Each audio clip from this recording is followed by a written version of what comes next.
Alo, nghe chưa? Alo anh em, mọi người có nghe chưa ta? Hello. Không biết anh em có nghe được mình nói chưa ta?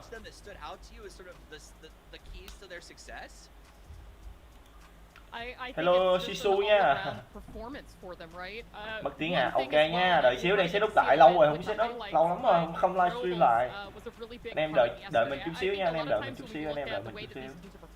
Để mình setup lại cho nó nuột nè cái. Tại lâu rồi không đợi. Round of our mind, you know, they're really good for the late game, they're good for finishing. But in terms of play yesterday between both of these lobbies groups, Verbals were actually fifth, and I think that we saw a huge increase in the way that these reviews not only just been smoke deflected, but just a crazy amount of damage. I'm really thinking back to some of those Miramar games as well. Additionally, I think the ability for them to keep all of their players up through the late game is showing how well they can continue to work together as a team. They're not playing as a solo player holding on for dear life at the end, which is something that we did see from a couple of other teams like PSG. Mình đang xem kênh ở bên Twitch nha anh em ơi. Mình đang xem bên kênh Twitch. Lâu lắm rồi không livestream YouTube lại. Mình đến xem fanpage mình cái. Tân.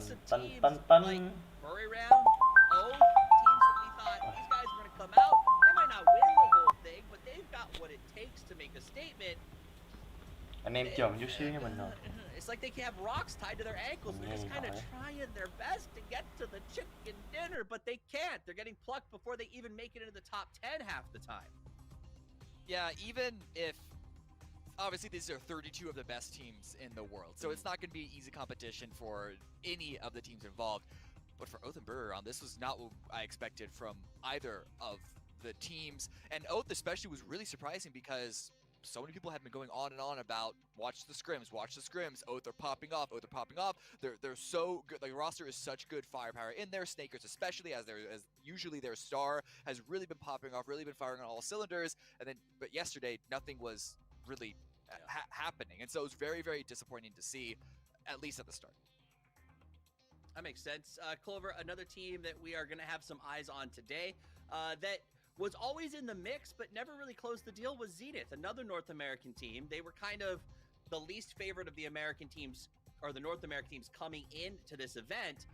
I don't understand why they're not transitioning. We kept seeing them get to sort of that last grouping of circles, and at one point we even saw them with a priority position.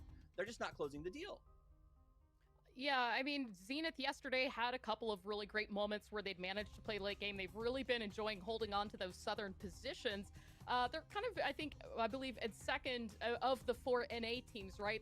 They're outperforming Oath and Shoot to Kill. But like you said, a lot of the work that they're doing, it's stuff that we're not always seeing. It's a couple of shots here and there, some work at the kill feed. But I think if they can keep up strong in that late game, kind of like we saw with that Erangel performance yesterday, there's a lot that we could see from Zenith in terms of growth. But if anything, I think that you kind of can't completely hold yesterday against some of these guys. I'm just hoping the rest of this weekend they're able to kind of quickly learn their mistakes, adapt, and adjust. Because, I mean, like you said, 5 points for Oath yesterday, that is not what we were expecting at all. And let's pivot a little bit and call a spade in terms of yesterday's play. Some of these teams had to go up against Group C, which has been absolutely insane to watch these guys play. I mean, you're seeing some of these teams and sort of their overall performance. And in fact, let's take a look at teams to watch. These top three. Talk to me about these guys up here on the board right now, Cameron. It's Damwon Gaming, 4AM, and TSG. We saw 4AM and TSG in our first set of groups from A and B yesterday, and they got first and second. And so it's 2 from one group, and it's the top 1 from Damwon Gaming from group 2.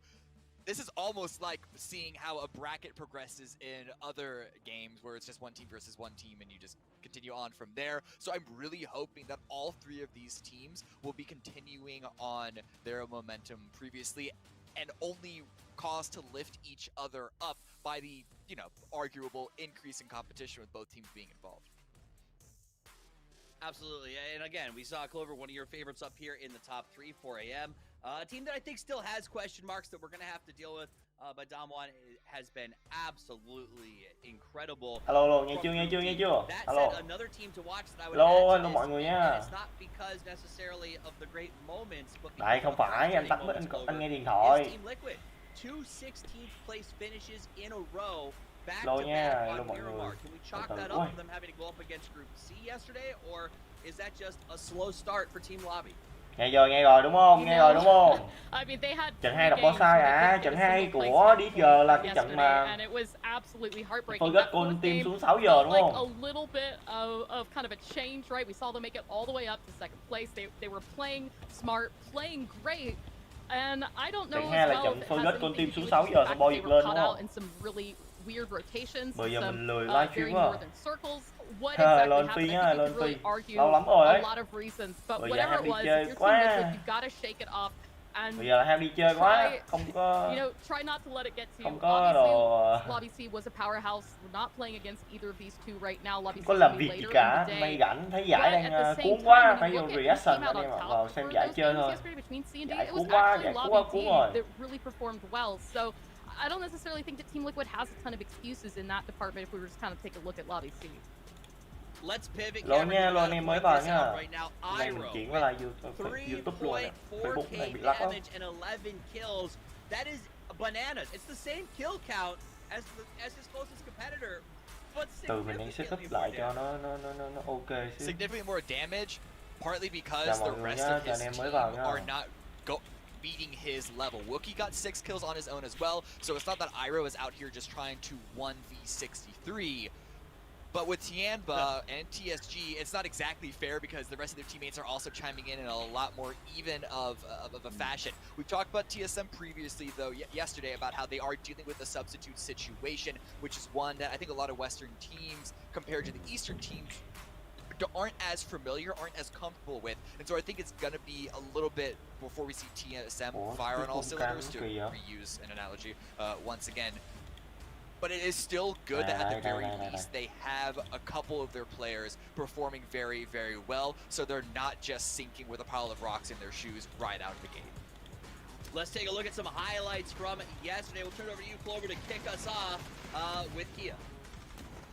Cam để vậy được không anh em? There you go, Dom one Kia right here. Under had great fact. This was a fantastic game for them. Double digit points. Có ông nào phá cực PUBG không à? Ê có nha, dạo này kèo hơi bị ghê luôn á. Kèo ngày hôm qua mình có thấy kèo PUBG ngày hôm qua là hình như là ngày hôm qua kèo PUBG là bên kia là Navi với Liquid, còn bên này là Phoi em với lại gì ấy, kèo chắc 0.5 ấy, về kill hay sao ấy, ăn chính luôn ấy. Mình thấy có mấy kèo cũng ngon với liền á, tại vì cái này cũng tỷ lệ hên xui ấy, nhưng mà anh em nào mà thiên về những cái team mà giao tranh mạnh giống như TN3 này hay là Fireman á, mấy team đó mình bắt kiểu là kèo trên là ngon lắm. That was a big thing that we were looking out for yesterday. TSG on that cop map. In fact, we actually had both Damwon and TSG. Pha này ông này sấy 3 pha này là nó dễ chứ không phải là khó, tại vì cái góc này là góc chết của ba ban thành viên của team Get rồi. Volleyball. Nom nom, says Triumphant Song Gaming as they absolutely land. Lâu lắm rồi mới livestream lại kiểu nó bỡ ngỡ quá nè. Kiểu bị bỡ ngỡ quá. Like they were doing a good job of making these clean up plays, and I don't know, was that the tenor that you picked up on camera, that it seemed like the teams that were cleaning up the fastest, or more importantly, just being aggressive? Like I was blown away at how fast, especially these Eastern teams, closed on opponents the second they smoked. Hello. So Eastern teams in general compared to the West, and especially China, are generally more aggressive than what we are used to in EU especially, but even NA. They have so much more experience just going for plays. Rồi hôm nay chúng ta xem danh sách ngày hôm nay nha. Danh sách hôm nay của bảng AD đúng không? AD nè, AD bắn lúc 12 giờ ngày 6 tháng 2. Thì theo như mình có quan sát trong ngày thi đấu đầu tiên, thì đây là cái bảng A, là cái bảng mà sẽ giúp cho LG Divide cùng VG có cơ hội kiếm điểm dễ nhất. Bởi như các bạn có biết rồi, thì vẫn là quan điểm cá nhân nha, mình có thể nói đúng hoặc là có thể sai nha anh em ơi. Thì những cái bảng còn lại bao gồm bảng B và bảng C là những bảng nó rất là mạnh. Ví dụ như bảng C thì có Fakeland nè, có U3 nè. U3 là một trong những player mình thích nhất thế giới luôn á. U3 Genji nè, Ifachai nè, hoặc là đây những bảng được đánh giá rất cao. Bên này có Sonic. Thì bảng A và bảng D là hai bảng mà mình đánh giá là ngang cơ thôi. So với bảng A thì bảng D thì có TN3 Esports mạnh nè. Liquid thì cái phong độ nó không ổn định cho lắm. Do you think với they're lại punching above their weight class team, right now, or is this where you expect them to be team when Kia. we go the distance? Đấy. Còn bên này có Foreman với T1. Đấy. Mình đánh giá hai bản này là các bạn bản A bản D sẽ là cơ hội cho LG Divide với DG phút tốc ấy. Chứ fan Song Gaming đây đội tuyển cũng rất là mạnh nha, mà giải này đang bắn hơi bị chớ sao này mà. Đây là chứ fan Song Gaming cùng với lại Foreman với lại Kian, ba đội tuyển Trung Quốc rất mạnh luôn. Hên xui tại vì bởi vì sao cái giải chung kết thế giới lần này á, nó 32 team bắn xoay tua với nhau, nó khác với những cái giải trước đó thì chúng ta chỉ có 16 team chẳng hạn. Bây giờ trình độ các team hiện tại trên thế giới á, nó ngang nhau hết rồi. Anh em để ý đi, ngay cả ngày hôm qua khu vực C của mình, ngay cả LG Divide có những pha giao tranh họ xử lý rất là tốt về skill cá nhân. Về sự đột biến á, hiện tại thì mình vẫn đánh giá những role player của nước ngoài nhiều hơn so với khu vực C của mình, nhưng về skill cá nhân và khả năng sấy hoặc là xử lý với những cái tự đi tầm trung đổ lại á, thì Việt Nam mình vẫn có cơ hội, vẫn có thể chiến được anh em ạ, vẫn có thể chiến được nhá. Do you think that affects the way that this lobby plays in any way when so many people coming from one meta are sort of slushed together?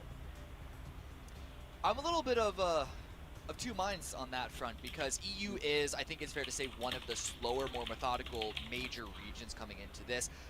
But they all know, I'm assuming more or less, that coming into this global event, trốn they hơi lâu cannot anh em ạ. expect that everyone in their lobby Hôm nay is lên gonna xem be giải playing cùng as mọi người slow. thôi. You got aggressive Hello Thịnh nha em. from Lâu APAC, got Thịnh aggression ngày from nào thấy Asia, anh you got livestream rồi mày xuất aggression hiện à? from NA Ôi mày có thông báo bên compared to EU's YouTube à? meta. There were a number of teams that have Mỗi expressed lần that anh they're xuất not hiện even là gonna thấy try mày go for the xuất hiện splits liền luôn. that they used to be able to get away with in their own EU region. 12 giờ bắt đầu bắn cho mọi người, hơn They're gonna 12 get giờ punished nè. for that here. And so more EU teams in the lobby might tempt them to go a little, try and stretch out a little more, maybe lean a little back into that EU meta, but that's still 10 other teams that are not going to be playing by those rules. And when you see what 4AM and Damwon Gaming were doing, especially even TSG and all these non-EU teams were doing yesterday, Cược tít em thôi. I really think that the EU teams should just forget that the EU meta and the Hôm nay ngày mai là Divide làm cái top 1 rồi. Hôm nay DG ở giải lần này thì DG hơi đuối. DG hiện tại kiểu là chưa bắt nhịp được với meta, bắn hơi ngợp. Kiểu DG ngày hôm nay kiểu bắn kiểu nó chưa dứt khoát, kiểu nó bị túng á. Hôm nay thì không biết như thế nào. Còn về mặt chiến thuật thì sau một ngày thi đấu ngày hôm qua thì so với ngày thi đấu hôm nay á thì I mean, I do kind of agree with what you and Cam said in regards to that EU, right? The slow and methodical. Mình nghĩ thì Divide top 1 hôm qua cảm xúc quá. Đúng rồi, xem stream của mấy ông Thái Lan ấy. Đúng là trong khu vực luôn ấy, cổ vũ nhìn drive-bys, we're seeing really aggressive trận một pushes, Sonic top 1, Sonic mạnh mà. teams that are playing on their feet, and hôm qua Sonic đúng rồi. Sonic mạnh mà. Thế lực đấy, đừng đùa. Mà hôm nay hy vọng Divide hoặc là DG sẽ có, mình đoán hôm nay Divide hoặc DG sẽ có thêm một cái top 1 với cái bảng với cái số lượng 10 bảng A, bảng D thì hôm nay mình vẫn tin là Divide hoặc là DG sẽ có cái top 1 anh MC. Còn mấy ông Việt Nam mấy ông Việt Nam chỉ chửi nhau thôi em hiểu không? Mấy ông Việt Nam chỉ chửi nhau thôi. Lâu lắm rồi phải livestream lại YouTube, chắc Kinh cũng bị mất đề xuất luôn. Anh em nếu được thì cho mình một like, một chia sẻ nha, để cho mình có đề xuất lại nha anh em. Lâu lắm rồi mình có livestream, mình đi làm giải từ ngày 9 tháng 1 cho tới bây giờ mình mới xuất hiện lại ở một buổi livestream, là anh em biết nó lâu kinh khủng khiếp luôn. Lâu không thể tả được anh em.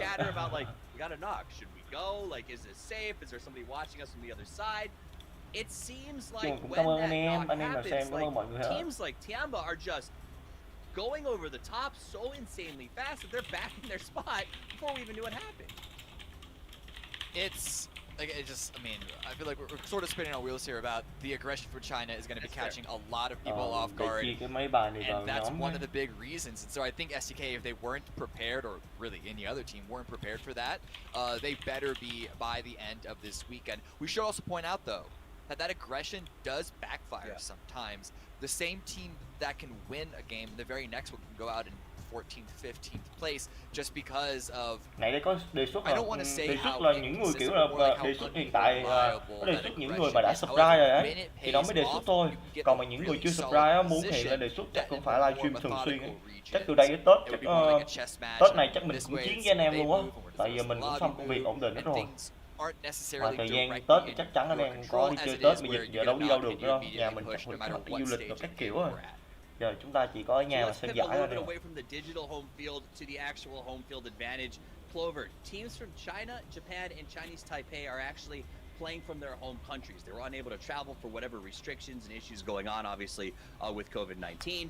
Do you think that that has an impact? Does the potential extra ping or other aspects cause them Sao chờ game một lâu ta? Đêm 12 giờ hiện tại nhận định. I mean, on one Team top hand, 1 đi obviously Anh they're hả? not Nhận traveling. định thì That team could top be 1 hiện tại chưa potentially đâu. seen as something Tại vì better. sao But I giải think hiện that tại if ngày you hôm were qua to chúng ta all nên be để ý present rằng in chúng this ta sẽ có tất you cả là know, 4 bảng in đúng this không? building, you're 4 gonna bảng actually see the teams và that lock eyes with them. That's just gonna mỗi only đội further tuyển chỉ drive đang mới that thi đấu với 4 competition game and đấu thôi, motivation. chứ And chưa có I nhiều cái think dữ that liệu the để phân teams tích that đâu. unfortunately couldn't Tại be bởi there, vì that's bắn an 4 aspect game of giống this như they're bắn missing những cái out giải on. cỏ anh em hiểu không? Bắn mới chỉ bắn 4 game That chưa said, nói I mean, we've đường kind of seen cái những vastly cái giải đấu different performances mang so tầm far quốc from tế each như and thế every này one thì of đường these dài mới biết regions. ngựa hay. So far, Sau it ngày doesn't thi seem đấu like đầu across tiên the thì board những there's phân tích just viên, những different analytics answers, nè, but những huấn luyện viên you của know, các đội tuyển again, sẽ có cho mình được I rất think nhiều that we'll cái probably vấn be đề cần phải talking giải quite a quyết, bit about từ cái China vấn đề today. di chuyển các team nè, tham minh thời gian của các đội tuyển như thế nào nè, từ vấn đề đường bay nè, rồi vòng bo như thế nào nè, các team họ đều có cho mình được một cái đánh giá nhất định sau ngày thi đấu đầu tiên. Và ngày thi đấu hôm nay sẽ là ngày thi đấu mà họ bắt đầu áp dụng cho mình những cái mà ngày hôm qua họ đã trải qua, bao gồm về khoảng tham minh thời gian, ví dụ như team PGI.S nè, Chumpason Gaming nè, hoặc là Sonic các kiểu, chúng ta sẽ có được những cái dữ liệu cụ thể anh em hiểu không? Nên hôm nay sẽ là một trong những ngày mà nó sẽ giải quyết rất nhiều vấn đề.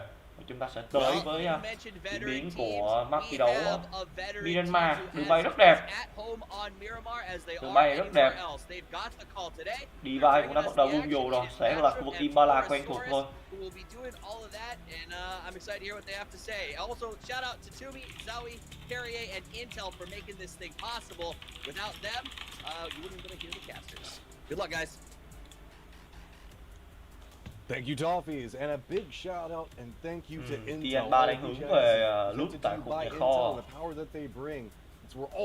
Uầy, em xin đi nha, xem giải CV ơi. Em xin, đấy, cho em xin cái cà lê luôn. Lâu lắm rồi không livestream luôn, em xin ạ. Wow, chúng Mesana vẫn thuộc về để check gaming mà thôi. Attack Around, Salamontenovo, Team Liquid sẽ ăn trộn của Pekado. Và TN3 cắp xe, 2 xe của Divide đã mất rồi. Và nếu như một vòng bo mà giật thẳng lên khu vực 11 giờ thì đây sẽ là một khoảng thời gian mà Divide sẽ gặp rất nhiều vấn đề nhé. Tại khu Impala này hình như còn một chiếc tại khu nhà kho nữa. Team Solimic Idol là một trong những người mà đang gọi là đầu tàu, phong độ rất tốt. Inat sẽ thuộc về wow, bo đẹp nha, bo đẹp thế. Bo này nha, theo như mình nghĩ nha, nếu ở đây là bắn server eSports chắc chắn rồi, mình nghĩ nó sẽ về xung quanh khu ngã ba của Divide nè. Mình nghĩ phòng bo này nó sẽ thường một là khu ngã ba, hai là lên khu Medita thôi. Mình đoán là vậy. Thường thì cái vòng bo 1 này đoán cũng chưa chính xác đâu nè. Nếu thường chính xác là vòng bo thứ 3 thì chúng ta bắt đầu đoán mình chính xác được. Going on the north side and on those cliffs just to the east rather of Los Leones. So we'll see how that goes today. There's Tiamba. See all of their results. Obviously, one of the best teams in Asia. TN3 eSports muốn tìm ngày sấy xe go through your whole 2020 and never finish lower than fifth in all of our S tier events. Mấy khoảng này là mấy từ lúc mà mình đi làm giải có Cyber về tới giờ mình không để ý tập trung vào bước gì nhiều luôn ấy. Lấy mấy cái việc kia mình không có tập trung vào bước gì. Bây giờ kiểu mình nhìn bước gì nó mới ấy. Anh em nào mới vào cho mình một like nhé, cho mình hiện đề xuất kinh lên lại nhé, lâu lắm rồi. Quên rồi, mình phải share bài về trên cá nhân này. See, that's kind of what I was getting the vibe of what the trophy was going to be like. Like if that was the actual trophy, that'd be sick. See, just put it. Now this is one of the things that we don't know since I'm not there. I made the assumption that was kind of like the trophy, but it could just be a super intimidating statue that just spins around and stares at everybody. I want to know where it's gonna end up.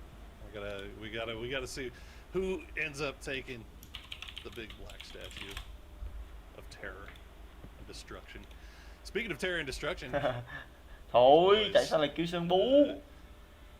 considering they Hồi got trước tính ra trước as many points as cái they khoảng thời did, gian trước đây á mình like going YouTube up á mình against cũng the được nhiều group người of xem chứ death, bộ, cũng mấy trăm ngàn đến quote unquote, cũng mấy we'll trăm see. ngàn mấy trăm người I think that xem chứ bodes bộ. pretty Xong rồi darn có thời gian well cắt cuối tầm nó lên for cũng the ngàn mấy hai ngàn Domino ấy, boys. phải đùa đâu mà do lâu They rồi got không through the livestream. hardest Buổi on livestream the, gần nhất của kênh YouTube của you mình would chắc think. đây khoảng năm mấy rồi. They've got to deal with Một năm mấy rồi mình mới Restream livestream and, YouTube lại. who else? B? I believe. Yeah, beat tomorrow. Just as a heads up, guys, yes, Damwon is also going by the tag Kia on there, so if you hear us refer to him back and forth, don't get confused. I know. Ibiza, đấy, đây cũng là một trong những idol của mình đấy. U3 nè, Fake Clan sẽ là U3 nè, Team Liquid là Ibiza nè, Gen Z sẽ là Bio nè. Cùng với đó là K Mai đấy, 4 player mà nếu như mình yêu thích nhất của PUBG là mình sẽ chọn 4 player đó. If there's one thing that you can take from yesterday for Tia, it is that you could not possibly do rồi đơm rồi, tầm này là đơm luôn. Né rồi, này né rồi, chủ động né rồi, né hay chặn đây. Team Liquid bẻ đầu rồi, em bẻ đầu rồi. PGI.S xem trên PGI không được nhá, anh xem trên đó bị ban đấy. Tại vì anh đang xem trên kênh Twitch anh em ạ. Thôi mình xem giải thôi, cần gì, mình đâu cần mình xem đây là nó đang mọi người bên này kênh này là kênh PGI.S của trên Twitch, đây PGI nè, kênh chính của PGI luôn. Mình xem bên này lỡ mà bên này người ta không cho livestream thì mình xóa, mình nói chuyện được, kiểu là mình bên này là mình xem giải phát triển cộng đồng chứ mình đâu có làm cái gì bậy bạ đâu. Thôi anh em thông cảm. Được thì anh em treo cho mình 2 tab cũng được. Anh em xem bên PUBG Official Việt Nam cũng được. Mà tại vì mình sợ bên PUBG Official Việt Nam không cho mình Restream nên mình mới xem ở bên này. Ui, Jun này bắn kinh đấy nhờ. Jun ngày hôm qua bắn được 8 kill, hôm nay chưa gì bắn SK cấp 4 mà nóc kìa. Ui, tap với Cli này rất xa chứ phải đùa đâu mà nóc luôn một người ạ. Notice took out the tires. That's going to make it a little bit harder for them to try to get out of position from here. So while they are going to successfully rescue Wookie Bookie for the time being, they're going to have a little bit of trouble getting out of position with it. I think that's why they're just abandoning the vehicle. But look who spotted them out. That's going to be Ibiza. Rồi xong rồi. Team trời ơi, GS em mất một người. Táp dính thế nhờ. Rồi xong rồi, đầu tàu GS em ra đi rồi Iron. He's okay with that. He just wanted to make sure that he got that flush, got that point. He landed enough shots to make sure that he bled out, and he's going to be. Nay mình xem 4 trận thôi, tại vì buổi chiều Việt Nam mình đâu bắn đâu nè. Nên nay mình chỉ xem 1K thôi nè. Nên xem trên này đang chất lượng như là 1080 đúng không?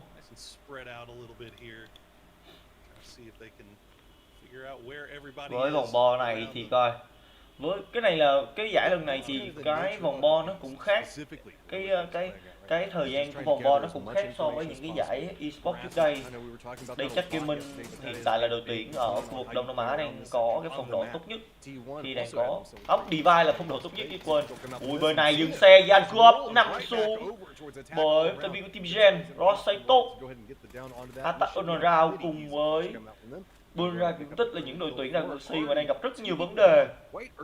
Ngay cả DG nữa, đó là 3 đội tuyển tại khu vực C của mình mà đang bắn kiểu là họ đang khá là bị ngợp so với cái giải đấu vòng chung kết thế giới lần này. Jam, Jayer cùng Speak, Jankov là thành viên cũ của team MSC Theathon cùng với Yoshi Minburi. VP Lu, Vistastro cũng là một đội tuyển rất mạnh. Chúng ta xem nào, họ sẽ đi lên xung vực nhà kho.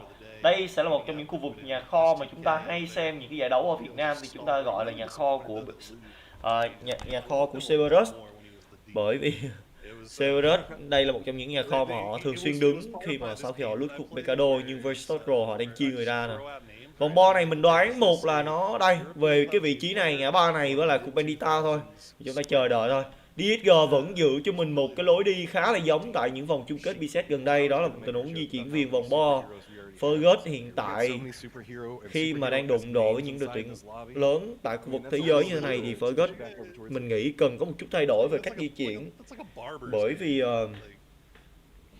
hiện tại so với ngày trận đấu hôm qua thôi thì mình cảm thấy GSG họ đang kiểu bị lạc lõng ấy. Để xem coi Fergus ngày hôm nay. DXG making their rotation though, back over towards the southern area. You can see hanging out in the blue, but it's an early stage. Nothing too much to worry about. Again, we're going to see a little bit of later rotations in the earlier stages of these rounds. People are going to try to get a feel for what's going on. Zenith kind of opting into a little bit of a different strategy with this. These guys are kind of on the hunt for early game kills, and I think that's a playstyle that could suit them quite well, especially in this lobby. Ui, bên nãy giờ bên PUBG Official không cho restream luôn kìa, anh em thấy chưa? Bên PUBG Official không cho restream luôn.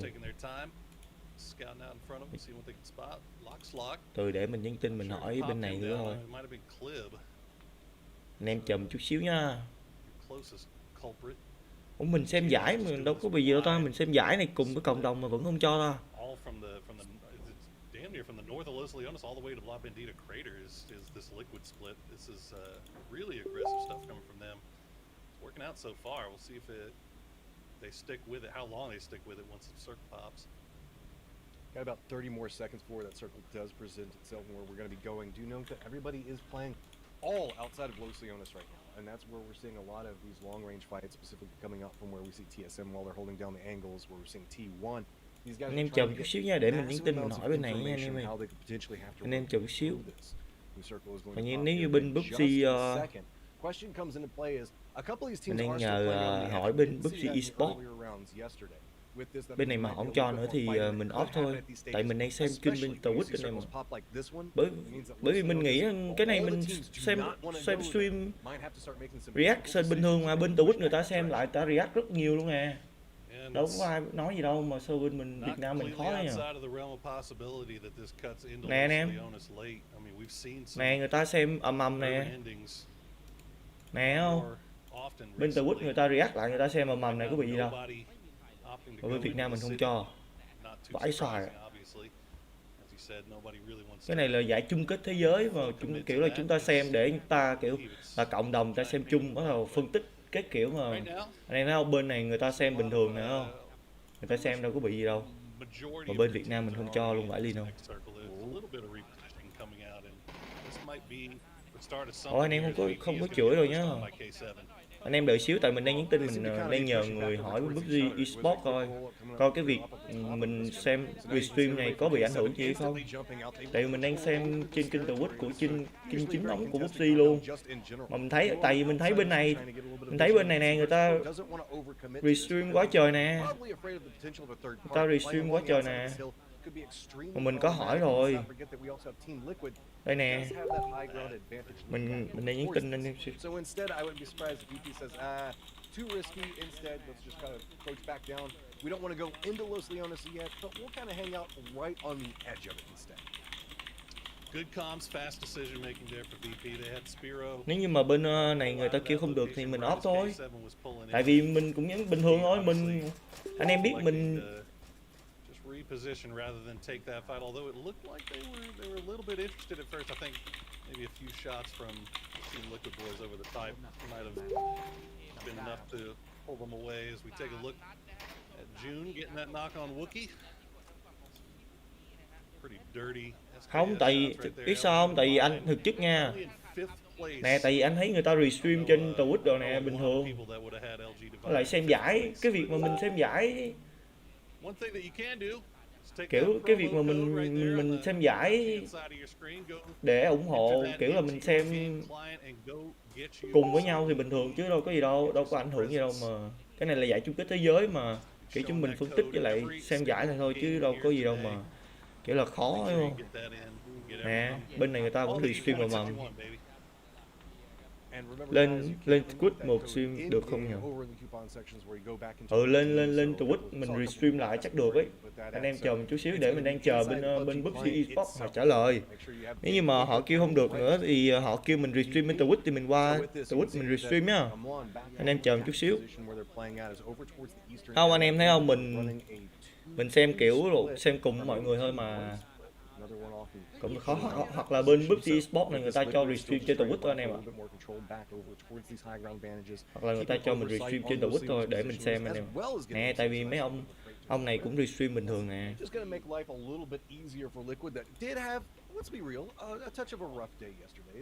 Coi livestream thì anh đang xem livestream của kênh chính thống của PUBG luôn.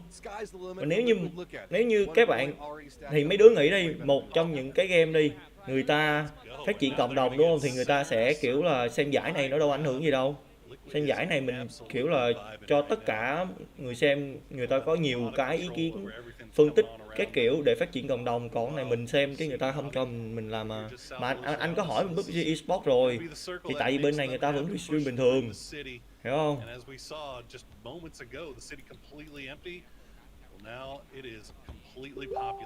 Không, anh em chờ một chút xíu, cứ chờ một xíu đi. Thì bây giờ mình không xem nữa đấy. Bây giờ mình ngồi, anh em chờ một chút xíu nha. Anh em chờ một chút xíu.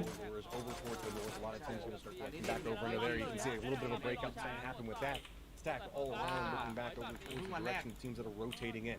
DXG is to the south of this position. Looks like they're trying to figure chờ out một tẹo thôi anh em ơi. back into this. Way back over towards the west, Zenith also looks like they might be making at least contemplating an approach back over into this area as well.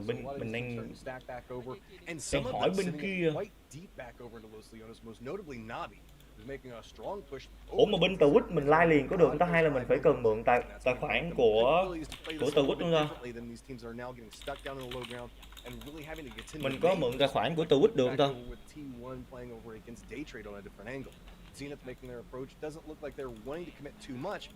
Căng chưa, anh em thấy chưa? Mình vừa nói xong luôn. PUBG Việt Nam, PUBG Official. Mong bạn cách ta sẽ bớt dừng việc restream giải PGI trái phép khi chưa xin ba tổ chức nhé. Be about to find that out as they're going to be driving right past DXG. No shots fired just yet, but I feel like there we go. Long K is going to open up. Ok, giờ mình qua Twitch nha mọi người ơi. Anh em chờ xíu nha, mình gửi link qua Twitch xem nha anh em ơi.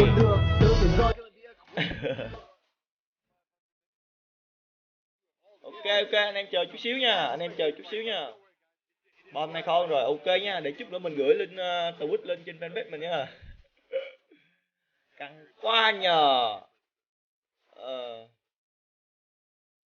Tính ra mình làm cộng đồng PUBG này từ hơi bị lâu luôn rồi đó, là tầm rừng đúc trước đây nè, chắc cũng phải là 3 năm rồi đó, mà giờ làm mấy cái này cũng khó quá em ơi. Rồi anh em chờ xíu, mình dục link Twitch lên giờ, anh em chờ xíu nha, nhanh thôi. Có liền, off stream bên YouTube cái nha anh em ơi. Cảm ơn mọi người nha, anh em chờ chút xíu mình qua Twitch mình xem rồi.